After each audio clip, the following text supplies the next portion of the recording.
Hello friends, good morning.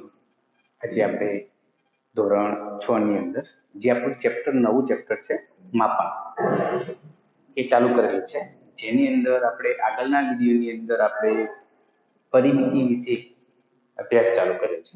તો પરિમિતિ વિશે આપણે શીખ્યા છીએ. હવે આપણે થોડા જોઈએ એના આકારો. પરિમિતિ અનિયમિત આકારો હોય તેની પરિમિતિ કેવી રીતે શોધીએ છીએ. તો જોઈએ અહીંયા એક આકૃતિ દોરીને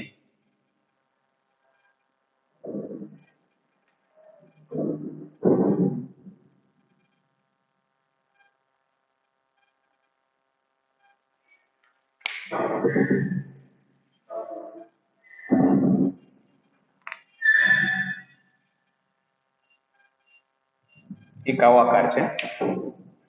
જોઈએ અહીંયા કે આ આકારની આપણે પરિમિતિ શોધવી છે. તો એની અહીંયા માપ આપ્યું છે 5 સેમી, અહીંયા 3 સેમી છે, અહીંયા 5 સેમી છે,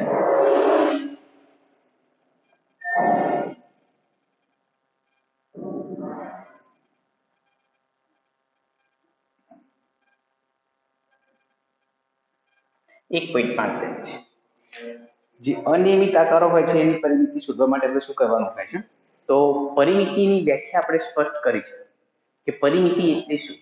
એની આપણે વ્યાખ્યા આગળ શીખીએ છીએ કે પરિમિતિ એટલે કે કોઈ પણ બંધ આકૃતિની બધી બાજુનો સરવાળો, બધી બાજુનો લંબાઈનો સરવાળો એટલે કે પરિમિતિ. તો અહીંયા આપણે આકારનું નામ આપી દઈએ કે એ.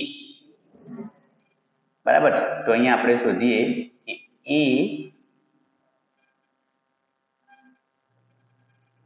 આકારની પરિમિતિ.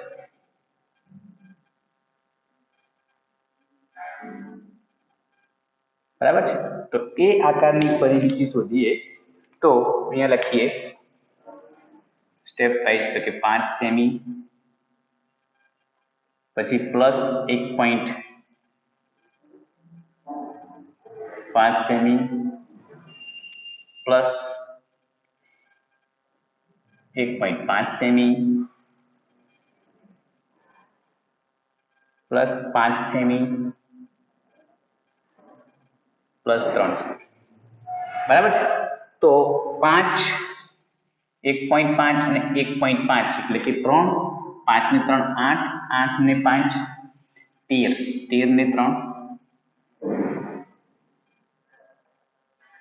16 સેમી.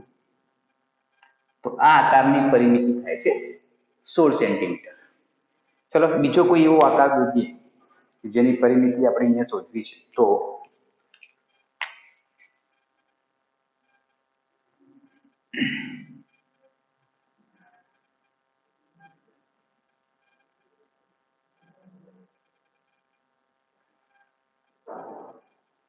ચલો અહીંયા બી આકાર છે, એની આપણે પરિમિતિ શોધવી છે. તો 6 સેમી, 8 સેમી, 3 સેમી અને 4 સેમી. તો અહીંયા આપણે શોધીએ કે બી આકારની પરિમિતિ.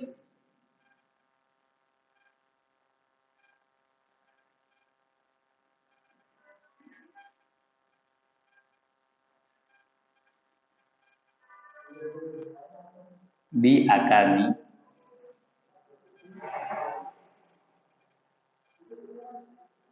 પરિમિતિ બરાબર, બી આકારની પરિમિતિ છે 6 સેમી પ્લસ 3 સેમી પ્લસ 8 સેમી પ્લસ 4 સેમી. તો 6 સેમી પ્લસ 3 સેમી 9 સેમી, 9 સેમી એટલે પ્લસ 8 સેમી 17 સેમી, 17 સેમી પ્લસ 4 સેમી 21 સેમી. તો આપણને 21 સેન્ટીમીટર છે એ આકાર બી ની પરિમિતિ મળે છે. ત્રીજા નંબરનો એક આકાર અહીંયા દોરી જોઈએ.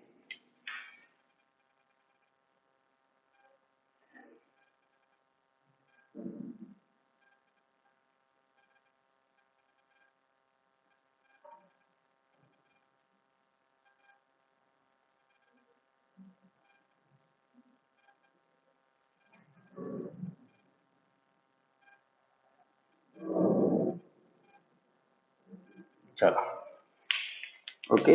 તો આના બધાના માપ લખી દઈએ. 1 સેમી, 1 સેમી આનું, 1 સેમી, 1 સેમી. પછી આનું માપ લખી દઈએ. 3 semi, 3 semi, 3 semi, 3 semi,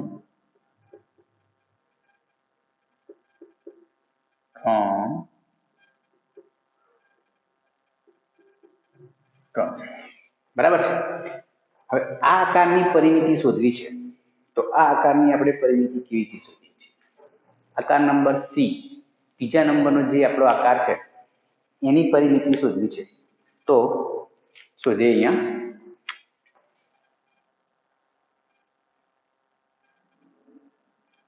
C આકારની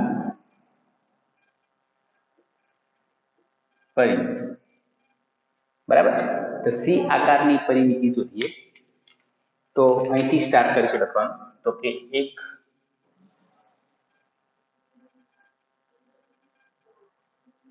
1 semi, 3 semi, 3 semi, 1 semi, 3 semi, 3 semi, 1 semi, 3 semi, 3 semi, 1 semi plus 3 semi,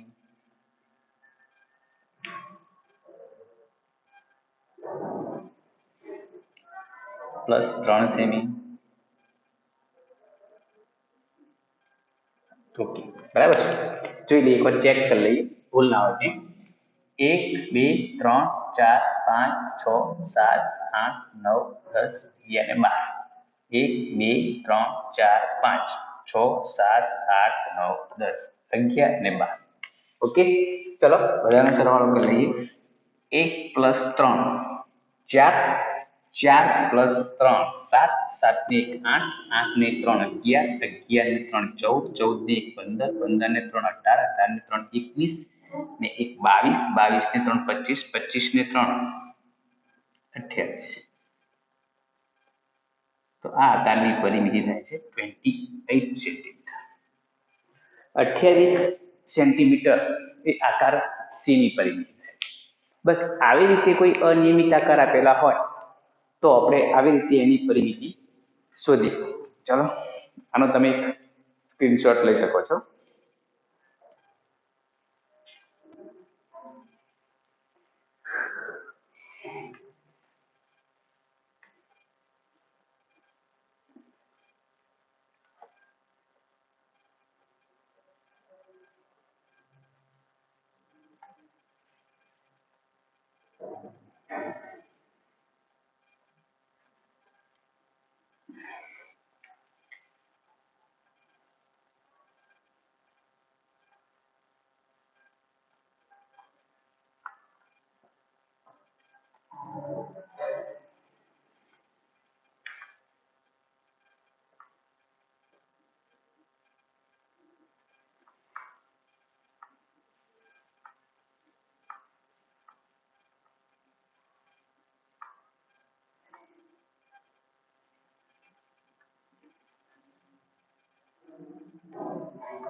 જોઈએ એક્ઝામ્પલ નંબર 1 છે કે સબાના ટેબલ પર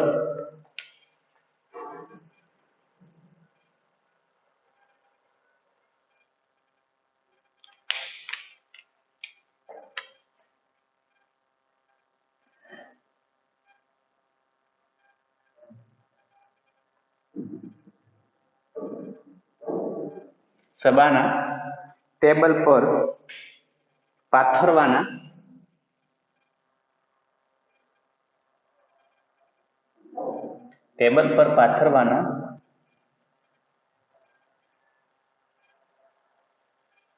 લંબચોરસ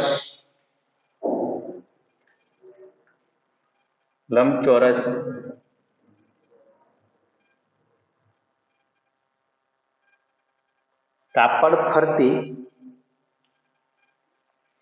દરેક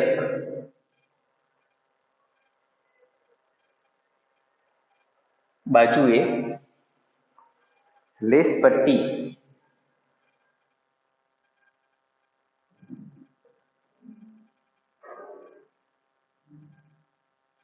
લગાવવા માંગે છે. કાપડની લંબાઈ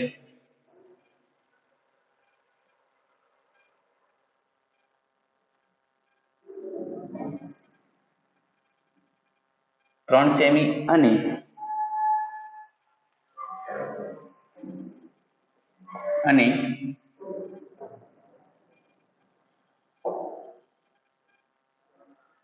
તેની પહોળાઈ 2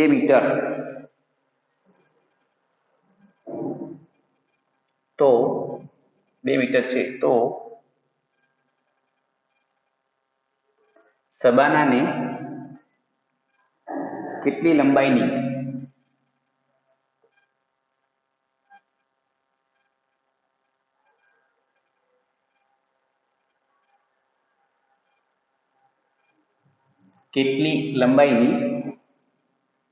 લેસ પટ્ટી જોઈશે. ચલો હવે બરાબર રકમને એકવાર સમજી લઈએ કે રકમ શું કે છે. જો રકમને તમે એકવાર સમજી જશો ને તો તમારા માટે દાખલો છે બિલકુલ ઈઝી બની જશે. હંમેશને માટે કોઈ વસ્તુ યાદ રાખજો કે જો તમે રકમને એકવાર બરાબર સમજશો તો તમને એને દાખલો ગણવા માટે એકદમ ઈઝી થઈ જશે. સબાના છે એ ટેબલ પર પાથરવાના લંબચોરસ કાપડ ફરતી દરેક બાજુએ લેસ પટ્ટી લગાવવા માંગે છે. એક્ઝામ્પલ તરીકે આપણે એવો અહીંયા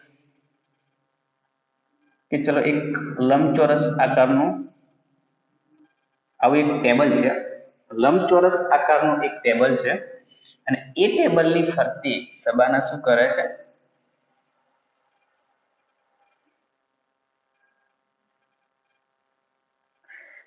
લંબચોરસ આકારનું ટેબલ હોય છે. ટેબલ ઉપર તમે જમવા માટે બેસો એટલે એક ટેબલ ઉપર કાપડ હોય છે તો કાપડની ફરતે અહીંયા એને લેસ પટ્ટી લગાવી છે.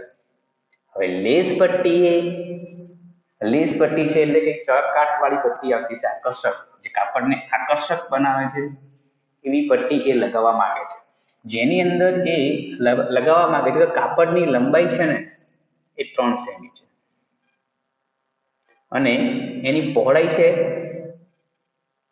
એ 2 સેમી છે. તો લંબાઈ લંબચોરસ આકાર છે. કાપડ કેવું છે? લંબચોરસ. તો સામેની બાજુઓ કેવી હોય છે? સમાન હોય છે. અને એની ફરતે એક શબ્દનો ઉપયોગ કર્યો છે તો કેટલી ફરતે દરેક બાજુએ 4 બાજુ છે એની ફરતે લગાવવાની છે. તો આની અંદર આપણે શેનો ઉપયોગ કરવાનો છે? પરિમિતિ. તો આપણે શું કરવું પડશે? લંબચોરસ કાપડની પરિમિતિ શોધવી પડશે. જે લંબચોરસ કાપડ છે તો પહેલા આપણે લંબચોરસ કાપડની પરિમિતિ શોધીશું, પછી એને કેટલી લેસ પટ્ટી મંગાવી જોઈએ એ પછી મંગાવશે. બરાબર છે કે કેટલી લેસ પટ્ટી જોઈશે. તો જોઈએ અહીંયા કે લંબાઈ કેટલી આપી છે? તો લંબાઈ છે એની 3 સેમી અને એની પહોળાઈ આપી છે 2 સેમી લંબચોરસ કાપડની પરિમિતિ શોધીએ તો લંબચોરસ કાપડની પરિમિતિ બરાબર 2 ગુણ્યા કૌંસમાં લંબાઈ પ્લસ પહોળાઈ બરાબર છે। તો 2 ગુણ્યા લંબાઈ કેટલી છે 3 સેમી પ્લસ પહોળાઈ કેટલી છે 2 સેમી। તો 2 ગુણ્યા 3 સેમી પ્લસ 2 સેમી 3 ની 2 5 સેમી 2 ગુણ્યા 5 10 સેમી। તો એને 10 સેમી લંબાઈની લેસ પટ્ટી મંગાવી જોઈએ બરાબર છે। એટલે એને વધારેનો ખર્ચ થાય નહીં એટલે 10 સેન્ટીમીટર પૂરતી મંગાવશે એટલાની અંદર એનું લંબચોરસ કાપડ છે એને બરાબર એ લેસ પટ્ટી લગાવી શકશે। પછી છે બીજા નંબરનું એક્ઝામ્પલ છે એક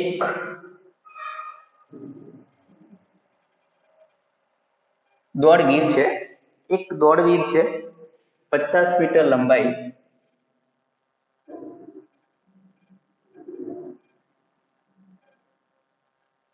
50 મીટર લંબાઈ અને 25 મીટર પહોળાઈ વાળા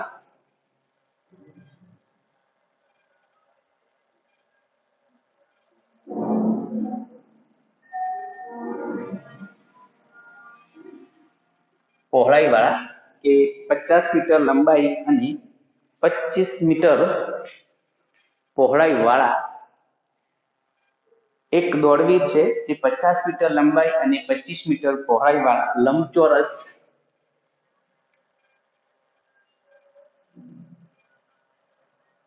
લંબચોરસ બાગની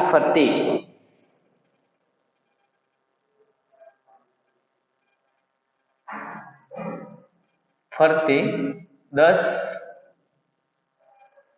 આંટા મારે છે 10 આંટા મારે છે તો તે કુલ કેટલું અંતર દોડ્યો હશે તે શોધો। તો તે કુલ કેટલું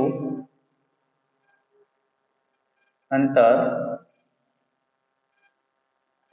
દોડ્યો હશે તો તે કુલ કેટલું અંતર દોડ્યો હશે બરાબર છે। રકમને એકવાર 2-3 વખત વાંચી અને સમજી લઈએ કે એક દોડવીર છે જે એક લંબચોરસ બગીચો છે એની ફરતે 10 આંટા પૂરા કરે છે। હવે લંબચોરસ બગીચો છે તો પહેલા તો આપણે અહીંયા એક લંબચોરસ બગીચો દોરી દઈએ। ચલો એ આ છે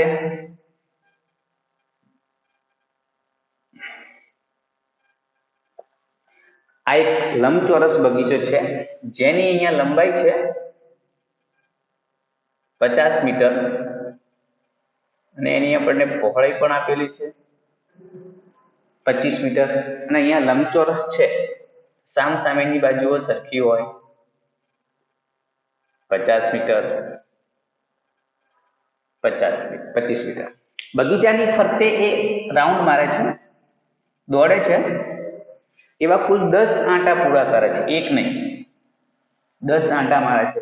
તો પહેલા તો આપણે એક આંટાની પરિમિતિ શોધીએ કે એક આંટામાં ચોરસ બગીચાની પરિમિતિ કેટલી થાય છે બરાબર ને।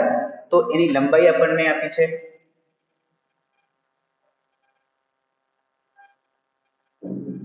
50 મીટર એની પહોળાઈ આપી છે આપણને 25 મીટર લંબાઈ 50 મીટર છે પહોળાઈ 25 મીટર છે। તો એની પરિમિતિ શોધીએ કે લંબચોરસ બાગની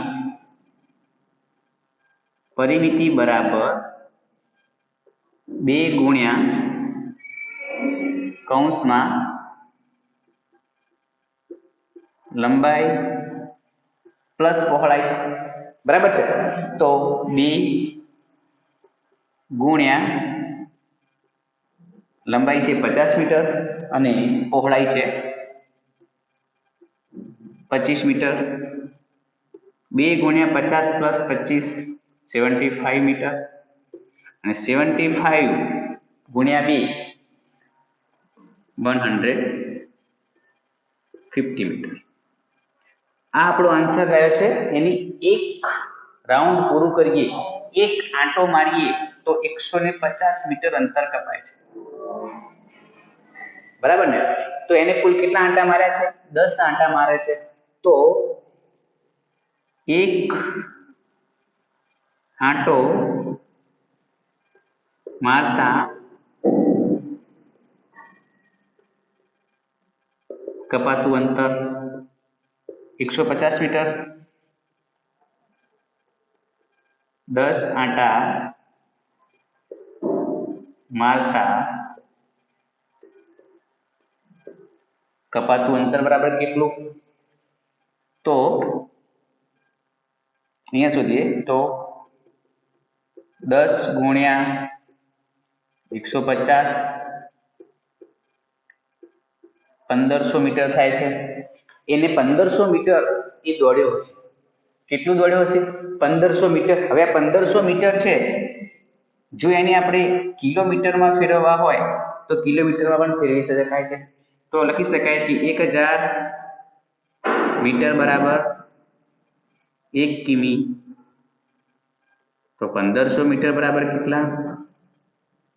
1500 ગુણ્યા 1 ભાગ્યા 1000, શૂન્ય શૂન્ય ઉડી જશે. 15 ભાગ્યા 10 1.5 1500 મીટર કહી શકાય, અથવા તો 1.5 કિલોમીટર એવું પણ આપણે કહી શકીએ છીએ. 1500 મીટર અથવા તો 1.5 મીટર એવું પણ આપણે કહી શકીએ છીએ. આ દાખલાઓ છે બરાબર સમજણવાળા છે, બહુ સમજજો, કેમ કે સમજવાથી દાખલાઓ સરસ ફટાફટ થઈ જશે. રકમને બરાબર સમજશો તો દાખલા આવડશે, નહીં તો તમને આવડશે નહીં, બરાબર છે? ચલો આટલા સુધી રાખીએ છીએ. એક્ઝામ્પલ નંબર 3 છે, એ આપણે નેક્સ્ટ વિડીયોની અંદર જોઈશું. ચલો તમે આનો એક સ્ક્રીનશોટ લઈ શકો.